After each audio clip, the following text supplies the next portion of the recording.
When my son told me I wasn't welcome at his house for Christmas, I didn't argue. I just smiled, got in my car, and made one phone call. By New Year's, their mortgage payments were canceled. And that was only the beginning of my plan. Justice had to be restored, and arrogance had to be humbled.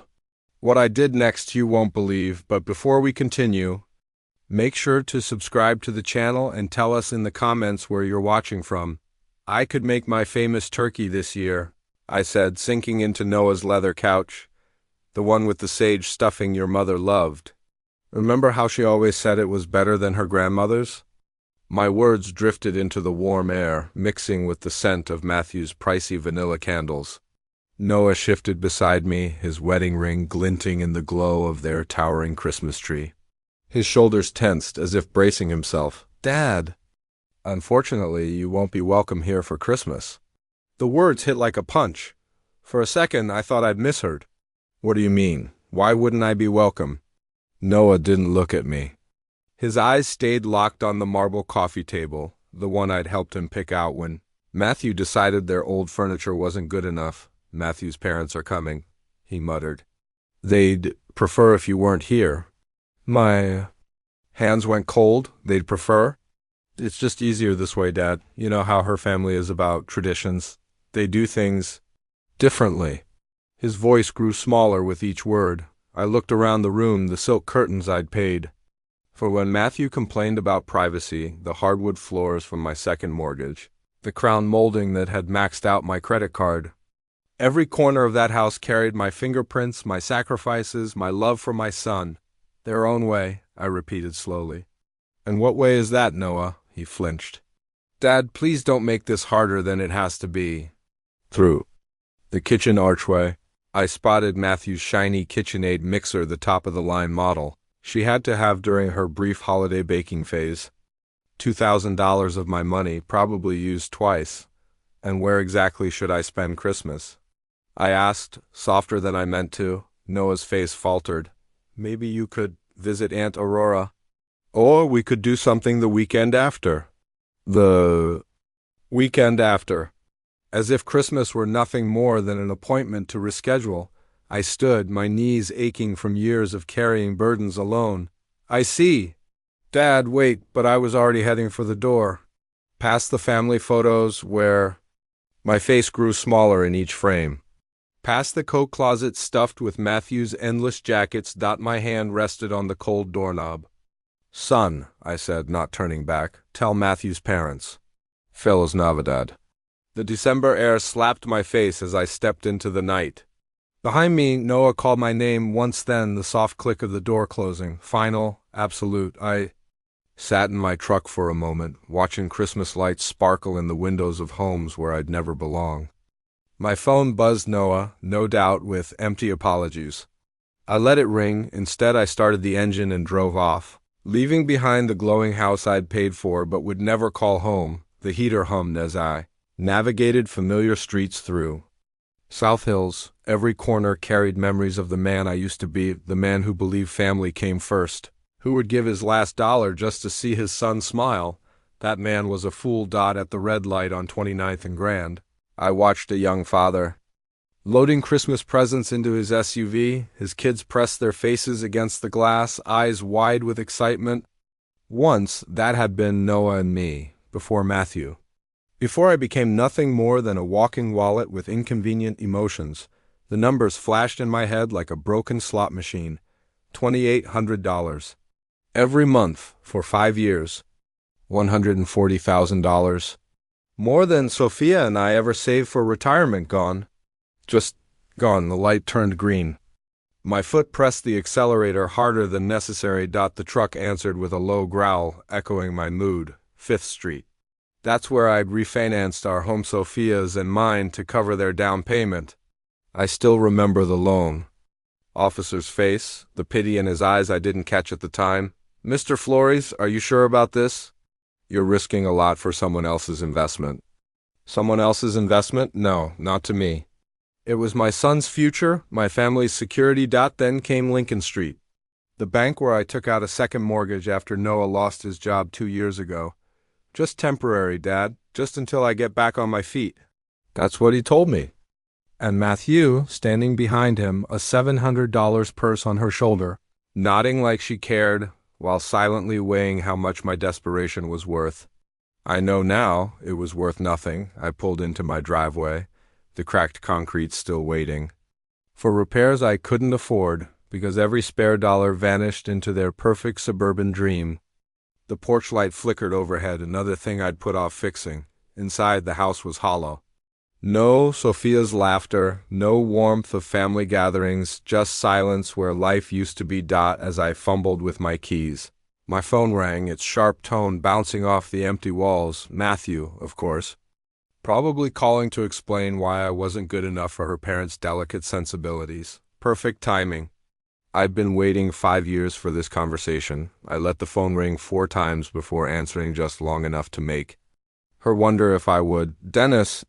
Her voice dripped with that same fake sweetness she used whenever she wanted me to cover their bills or taxes. I heard about the little misunderstanding with Noah. Misunderstanding? I leaned against the counter, coat still on. There's no misunderstanding, Matthew. You made yourself clear. Look, I know it seems harsh, but you have to understand my parents. They're very traditional. They expect a certain atmosphere during the holidays. A certain atmosphere, I repeated. And what atmosphere is that? I could hear shopping bags rustling in the background, like always. Money that should have gone to their mortgage money that had somehow become my responsibility. Well, she said, they're not used to your kind of cooking.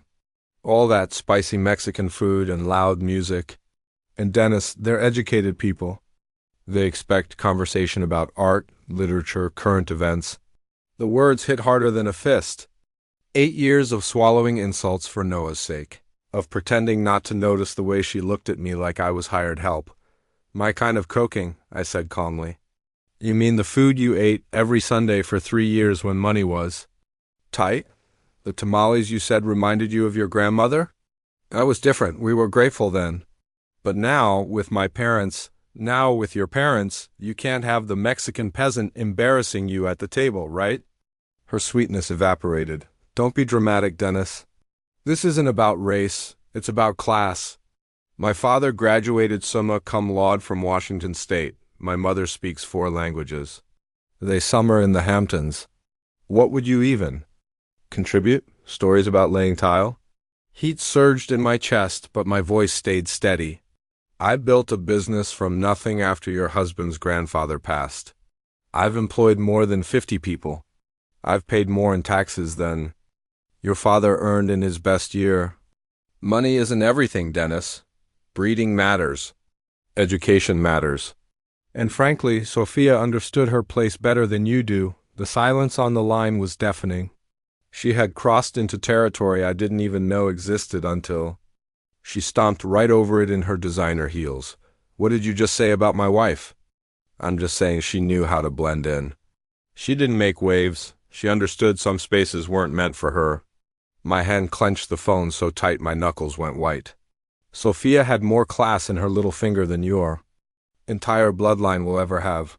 Oh, please. She was a house cleaner who got lucky. At least she had the sense to keep quiet about it. Matthew? My voice dropped into something I hardly recognized. Listen to me very carefully. This conversation is over. We're done pretending to be family. I said it once, then again, more firmly, we're done. And I ended the call setting. The phone down on the counter, I noticed how steady my hands were. Around me, the kitchen seemed different, smaller, but lighter, as if a weight had finally lifted. At my desk in the corner sat the manila folder I'd avoided for months. Inside, bank statements, mortgage papers, 5 years of automatic transfers that had drained me dry while they lived like royalty. It was time to stop the bleeding. I spread the documents across my kitchen table like evidence at a crime scene. 5 years of numbers, each month the same withdrawal, $2,800, on the 15th. Without fail, it vanished from my account into theirs. The first year, $33,600. The second, another $33,600. By the third, I'd stopped buying myself new clothes. By the fourth, I was shopping at discount grocery stores. This 5th year, I'd been eating peanut butter sandwiches for lunch just to keep afloat. The total stared back at me. $143,400, and that wasn't counting the down payment. Not the utilities I covered when Matthew's shopping addiction spiraled. Not the new roof, the landscaping, the designer furniture they needed. My chest tightened as I thought of Sophia's life insurance, my retirement savings, the college fund for grandchildren I'd apparently never meet. All of it gone, poured into a house where I wasn't even welcome for Christmas dinner. I picked up my phone and scrolled to the bank's number. The automated voice offered me English or Spanish. How polite. How considerate. Customer service. This is Jennifer. How can I help you today? I need to cancel an automatic transfer, I said, my voice steadier than it had been in years. Of course, sir. I'll need your account number and some verification. I rattled it off. No hesitation. I see the transfer you mean. Mr. Flory's $2,800 monthly to Wells Fargo. Account ending in 7,423. How long have you been making this transfer? 5 years. The words tasted bitter. And you'd like to cancel effective immediately? I looked around my kitchen, the outdated stove I couldn't replace, the walls begging for fresh paint, the drafty windows I'd neglected, while funding someone else's castle. Yes, I said firmly. Effective immediately. Done. The transfer is canceled. Anything else I can help you with today? No, just that one word, simple and final. And it felt good, better than I'd expected. When I hung up, silence filled the house. Outside, December darkness settled over Spokane. Through glowing windows, families gathered without conditions. Without judgment, for the first time in 5 years, my budget would balance. For the first time since Sophia's passing, I could breathe. Maybe fix the porch light, buy real groceries, even take a vacation. I gathered the bank statements and mortgage papers, all of it, and carried them to the fireplace. A match hissed to life. Flames consumed 5 years of sacrifice, turning them to ash. Warmth spread across my face, warmer than I'd felt in years. My phone buzzed. Noah. Maybe, or Matthew, ready with another excuse. I didn't check. Instead, I uncorked the good whiskey, the bottle I'd been saving for a special occasion that never came. Tonight was special enough. I raised my glass to the quiet room, to Sophia's picture on the mantel, to the man I used to be and the man I was becoming. Merry Christmas to me, I said. And I meant it. Part 5. Matthew's provocation. The next morning broke crisp and clear, sunlight spilling through my kitchen windows as I sipped my second coffee. For the first time in years, I wasn't dreading the 15th. Freedom tasted better than the Colombian roast I'd finally let myself buy. At 10:47 sharp, my phone rang. Matthew's name lit the screen like a warning sign. Dennis. Her voice carried that familiar edge of impatience. I need you to pick up my parents from Spokane Airport. They land at 2. I set my mug down carefully, watching steam curl into the air. Matthew, did you forget our conversation yesterday? Whatever that was, we need to be practical now. My parents need transportation, and you're the only one with free time during the day. The audacity was staggering. Less than 24 hours after telling me I wasn't welcome at Christmas dinner, she expected me to play chauffeur, and you're asking me because that's what family does, Dennis. They help each other. Her voice sharpened, laced with irritation. And let's be honest, you're not my rival. You're too weak to even be one. So just get in your truck and pick them up? There it was, the final insult, neatly wrapped in a command. What airline? I asked quietly. Alaska. Air Flight 447, Carousel 3, and Dennis, make sure you handle their luggage properly. Don't embarrass us. I could hear her nails tapping against something hard. Probably the granite countertop, the one I paid for when she decided laminate wasn't good enough for her dinner parties. Of course, I said. I'll take care of everything. Good, and wear something decent. Maybe that blue shirt you wore to Noah's graduation. They noticed things like that. The line went dead. She hadn't even said thank you. I sat back, staring at my phone's blank screen. 2 o'clock, Flight 447, baggage claim, Carousel 3. The wall clock above my sink read 10:52 a.m., plenty of time. I poured myself another cup of coffee, added an extra spoonful of sugar, and opened yesterday's newspaper to the unfinished crossword, 7 across. Delayed gratification. 12 letters. The answer would come to me eventually. Part 6, the airport trap hat, 2:15 p.m. I was sinking into my favorite armchair with a fresh cup of Earl Grey and the Sunday Spokane Review. The crossword from yesterday sat on the table, finished. Delayed. Gratification had been postponed. My phone buzzed. Matthew's name lit up the screen. I let it ring. The December sun slanted through the windows, filling the quiet room where I'd spent too many lonely evenings, counting the cost of my so-called generosity. But today the silence felt different, earned, intentional. 2:47 p.m. Another buzz. This time a preview appeared. Dad, where are you? My parents are. I turned the phone face down and went back to the sports section. The Seahawks had lost again. Some things never changed. By 3:30, my phone had rung 6 times. I'd finished the paper, brewed a second pot of tea, and even started organizing the junk drawer. Amazing how much you can get done when you're not rushing to serve people who treat you like their personal valet. At 3:45, a 7th call came in, this time from an unknown number. Probably her parents borrowing someone else's phone at the airport.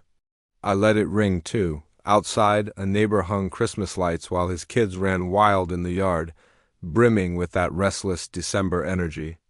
Normal families doing normal things. No one stranded. No one abandoned. 4:15 p.m. The calls became relentless. Matthew, then the unknown number, then Matthew again. The buzzing sounded like an angry wasp trapped against glass. I walked into the kitchen, unplugged my landline, and shut off my cell completely. Perfect silence. I made myself a grilled cheese and tomato soup, comfort food I'd avoided for months. Because every grocery dollar had gone toward propping up their lifestyle. The cheese bubbled golden, the soup steamed in my favorite mug. Outside, the winter sun was already sinking, casting long shadows across the yard. Somewhere across town, 3 people were probably standing in an airport garage, bickering over taxi fare, shocked that their personal servant had the audacity to leave them stranded. The thought made my soup taste even better. By 5 o'clock, I'd eaten, loaded the dishwasher, and was debating which movie to watch. Years had passed since I'd enjoyed an evening without money emergencies or last-minute favors. I reached for the remote, and then came the pounding, not knocking pounding. Each blow rattled the frame, violent and furious. I set down my tea and walked slowly toward the door, already knowing exactly who was outside through the peephole. 3 figures crowded my porch like wolves circling prey. I opened the door. Cody Jenkins's red face loomed inches from mine. "What the hell is wrong with you?" he barked, shoving past me without invitation. "We waited at that goddamn airport for over 3 hours. Catherine followed, her perfect hair undone, lips pressed into a sharp line of contempt. "This is disgraceful, Dennis. Absolutely barbaric behavior from someone your age." Matthew came last, coat wrinkled, makeup smeared. "You humiliated us? Do you even realize what you've done? My parents had to pay $40 for a taxi because you get out of my house." My voice cut through their rage like a blade through silk.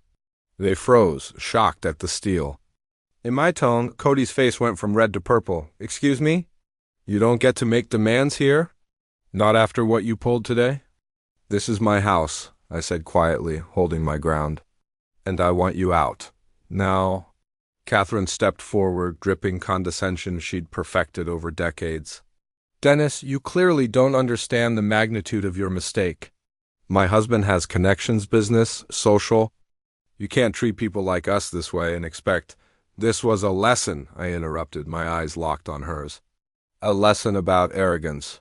About how you treat people you think are beneath you." Matthew's mouth fell open.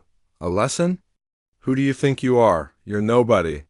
I'm someone who finally stopped being your bank account and taxi service." I stepped aside, holding the door open wider. "The lesson is over. You can leave." Cody jabbed a finger toward my chest, though he didn't quite dare touch me. "You have no idea who you're messing with, old man. I've been in this town longer than you've been breathing its air." I know people, important people, who can make your life very, very difficult. Is that a threat, Mr. Jenkins? I asked. It's a promise. His voice dropped into a cold whisper. You think abandoning elderly people at an airport is something you can just walk away from? You're about to learn exactly how wrong you are. Catherine's smile was sharp enough to cut glass. Indeed, Dennis, actions have consequences. And yours will be very public. Matthew tugged on her father's arm. Daddy, let's just go. This pathetic old man isn't worth our time. They marched out of my house like a defeated army, but Cody turned back at the door. You'll regret this, he said, his voice laced with venom. I guarantee it. I closed the door behind them and turned the deadbolt with a satisfying click. From the window, I watched them climb into their rental car, still bickering as they disappeared into the December night. The house felt lighter with them gone, as if their presence had left a stain that was finally lifting. But their words lingered. In the silence, public consequences, important people, connections, I returned to the living room and picked up my tea, still warm in its mug. For the first time in this entire mess, a flicker of concern crept in. But it was drowned out by something much stronger. Anticipation. 3 days later, I was sipping my morning coffee, scanning the Spokane Review when I froze. My own face stared back at me from page 3. The headline read, Spokane businessman abandons elderly couple at airport during holiday storm. My hands tightened on the mug. There I was in black and white, an old company photo, 5 years outdated. Below it, a story that made my blood run cold and my temper ignite at the same time. According to the article, Cody and Catherine Jenkins had been stranded for over 4 hours at Spokane International Airport after I failed to arrive for a prearranged pickup. It claimed they had been left in frigid temperatures, while a winter storm warning swept the region. A winter storm warning. It had been 52 degrees and sunny. We couldn't believe someone would abandon us like that, Cody was quoted as saying. We called repeatedly, but Mr. Flores never answered. We had to take an expensive taxi in dangerous conditions. At our age, this isn't just inconsiderate, it's dangerous. The article went on with details about my so-called erratic behavior and even questioned my mental state. Cody and Catherine painted themselves as helpless victims of a cruel man who had snapped without provocation. No mention of the Christmas dinner rejection. No context about Matthew's endless demands or their years of bleeding me dry financially.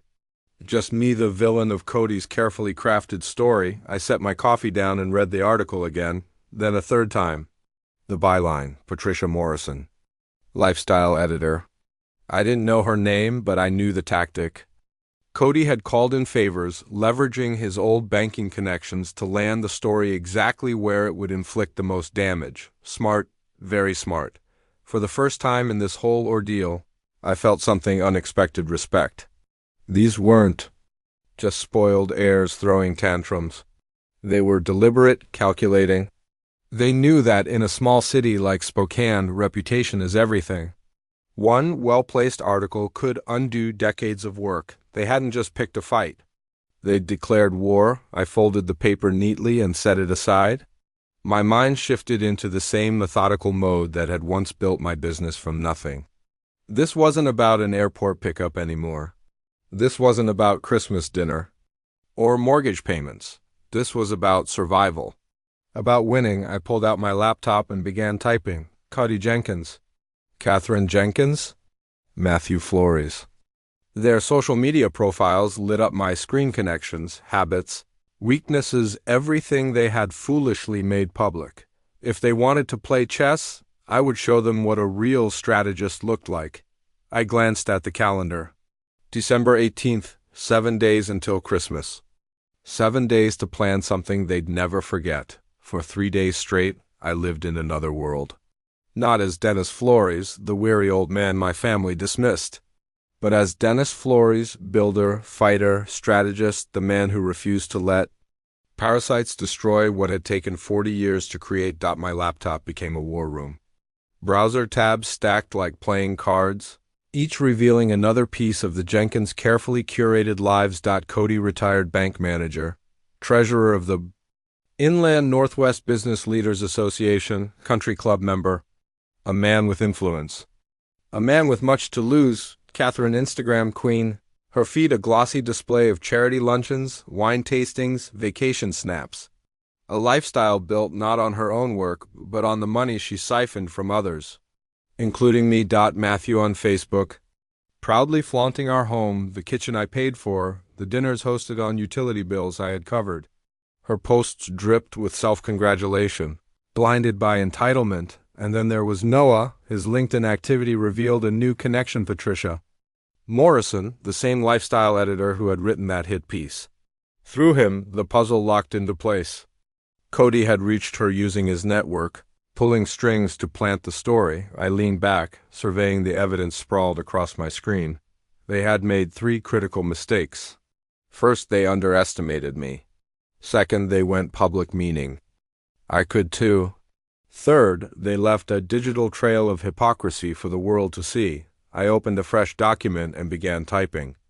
Not a rebuttal, not a rant. Something much more powerful, a timeline, 5 years of financial support. Bank statements, receipts, canceled checks. The down payment on their house, $47,000, pulled straight from my home equity loan. This wasn't just defense anymore. It was offense. The kitchen renovation, that's where it all began. Matthew insisted on granite countertops. $18,000 charged to my credit card without hesitation. Then came the mortgage payments. 60 installments of $2,800 each.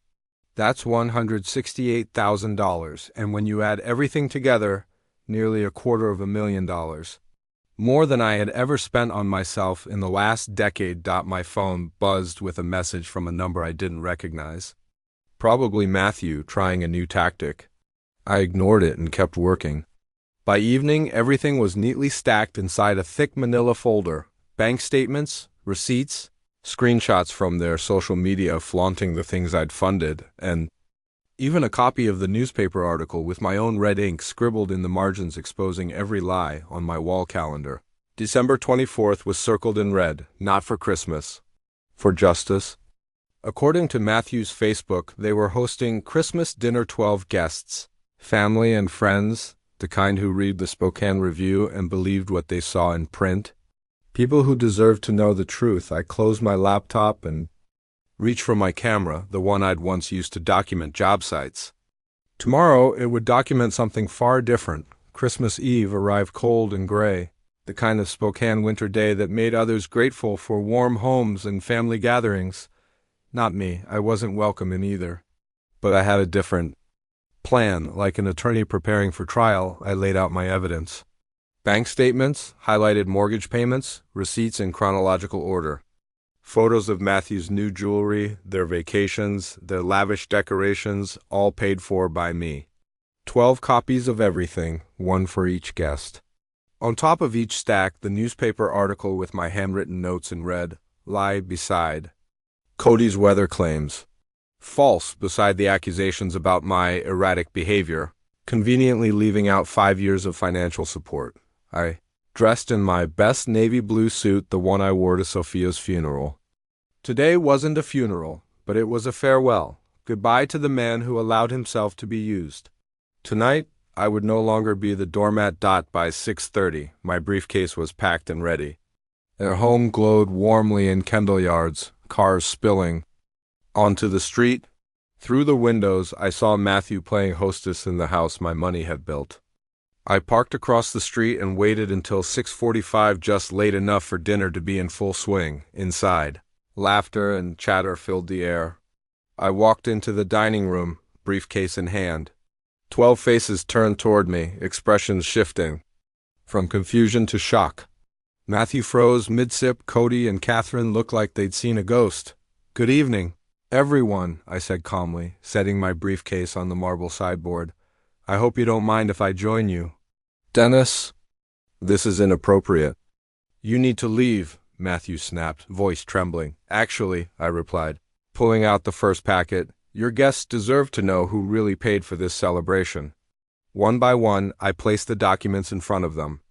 The room fell silent except for the rustle of papers, bank records, Mortgage payments, receipts, vacations, all laid bare.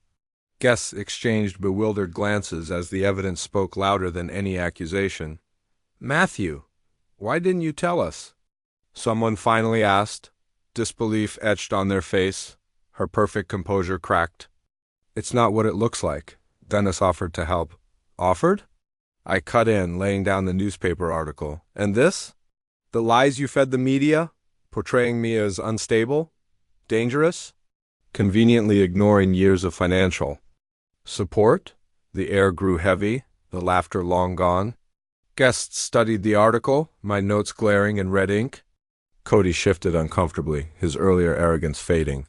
"You painted me as a villain," I continued, my voice steady. "But here's the truth. For 5 years, I supported your family. Over $200,000, and how did you repay me? By slandering me, by turning my own son against me, by shutting me out of every family gathering." I let the silence hang, the truth filling every corner of the room. This wasn't about money anymore. It was about betrayal, about finally being heard. Noah finally spoke, his voice barely more than a whisper. "Dad, I didn't know about the newspaper. Your wife knew," I said quietly. "And her parents were behind it. They painted me as the villain because I refused to be their personal ATM and chauffeur." The mood in the room shifted, heavy and tense. I could see it on the guests' faces. The dawning realization that everything they'd been told about tonight's generous hosts was built on lies. "This is disgraceful," an elderly woman in pearls said sharply, her eyes fixed on the bank statements in front of her. "Cody, how could you let your daughter exploit this man's generosity, then attack him in public the moment he stopped?" Cody's mask. "You don't understand the full situation." "I understand perfectly," she cut him off. "This man carried your family financially while you treated him like a servant.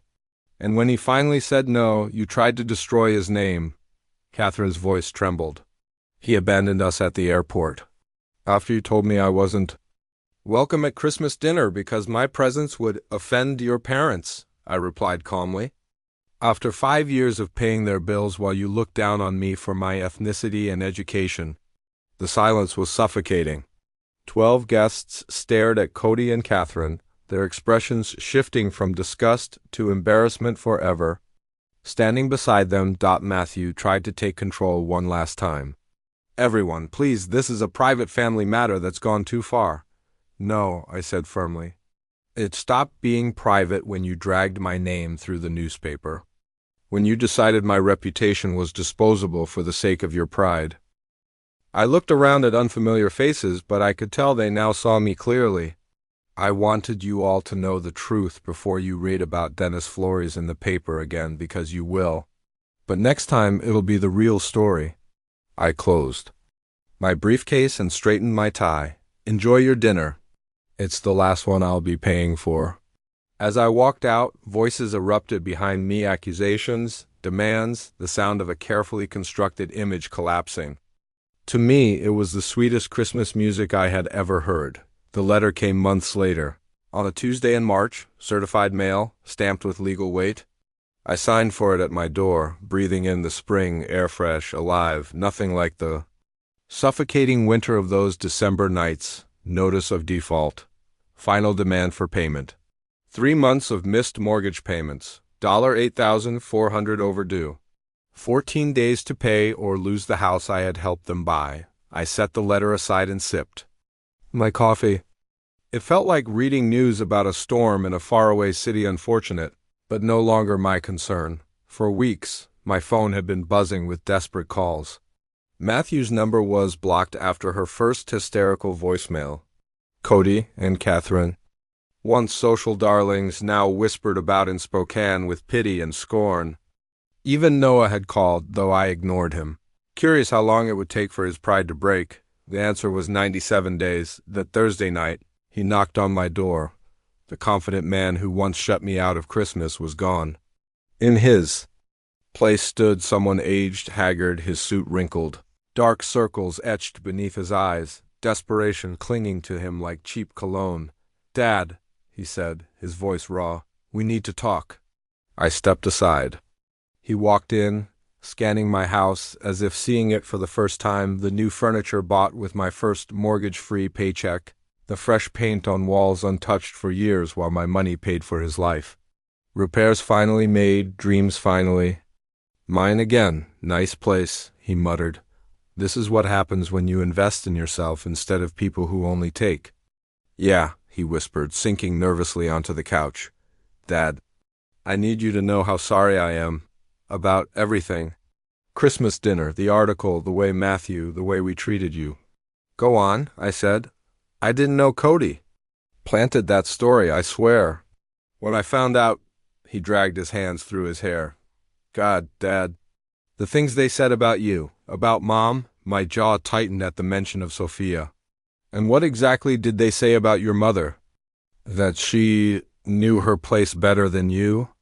That she understood boundaries. He lowered his eyes. I should have defended you.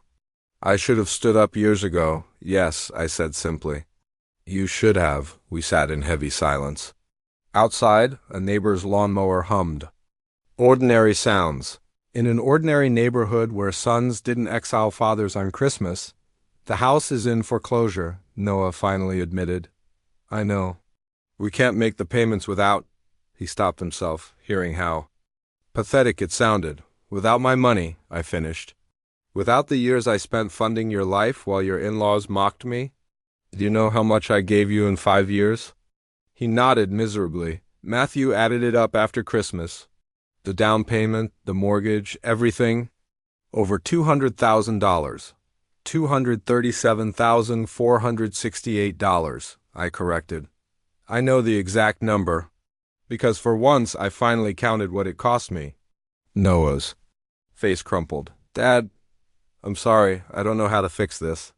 You can't, I said. That money is gone. But worse than the money, those years are gone. Years I could have spent with my son, not funding someone else's fantasy. He swallowed hard, then looked up with something fragile in his eyes. But maybe we could start over? Maybe there's a way to fix this. Are you asking me to start paying the mortgage again? The hope drained from his eyes. Dad, we're going to lose everything. The house. Matthew's respect, her parents' approval. I don't know what to do. You'll figure it out? I said gently. The same way I figured out how to live without a son who respected me. The same way I learned to spend Christmas alone while you celebrated with people who thought I wasn't good enough. He began to cry then quietly, like a man who had no more excuses left. I lost you, didn't I? I chose them over you? And now I've lost you forever. I looked at him for a long moment, this man I had raised, loved, and sacrificed for. The man who had let his wife's family convince him that his father wasn't worthy of their approval. Noah, I said. Finally, you didn't lose me. You gave me away. There's a difference. He wiped his eyes with the back of his hand. Is there any chance? Any way you could forgive me? I forgave you months ago, I said, and I meant it. But forgiveness doesn't mean going back to the way things were. It doesn't mean pretending none of this happened. And it doesn't mean I'll keep paying for a lifestyle that required me to be grateful for scraps of your attention. Then what does it mean? He asked. I stood and walked to the mantel. Sophia's photo was there, beside a new picture me with Aurora and her family at Easter dinner. The first holiday I'd spent with people who actually wanted me around. It means if you want a relationship with me, you'll have to rebuild it from scratch. It means showing me respect instead of demanding I earn it. It means making choices based on what's right, not what's easy. And it means that the next time your wife, her parents, or anyone else tries to exclude me, you'll remember who truly acts like family. He nodded slowly, as though realizing for the first time that respect isn't something you inherit, it's something you give. And the house? He asked quietly. That's not your problem anymore? I sat back down, feeling lighter than I had in years. You're a grown man, Noah. Handle it like one. Get a job that pays enough to cover your bills. Sell the house and buy something you can afford? Stop living beyond your means and expecting others to clean up after you. He rose slowly, his shoulders straighter than when he walked in.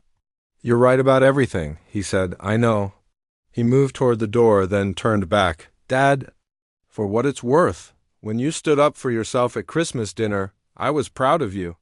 Embarrassed, angry, yes, but proud. Good, I said. Maybe there's still hope for you. After he left, I poured myself a glass of good whiskey and stepped onto the back porch. Spring was coming to Spokane, the trees budding, the air warming with promise. In 4 months, I'd turned 63. Sophia had been gone 8 years. I'd wasted 5 of those years being a doormat for people who didn't value sacrifice. I wasn't about to waste any more. My phone buzzed a message from Aura at dinner Sunday. The kids want to show you their school projects. I smiled and typed back. Wouldn't miss it. Real family. I'd learned is made up of people who actually want you in their lives. Everything else is just expensive theater, and I was done buying tickets to shows where I wasn't welcome. The whiskey tasted like freedom. And the future looked exactly as bright as I was willing to make it. If you enjoyed this story, please like this video, subscribe to the channel, and share your thoughts in the comments. To hear the next story, just click the box on the left.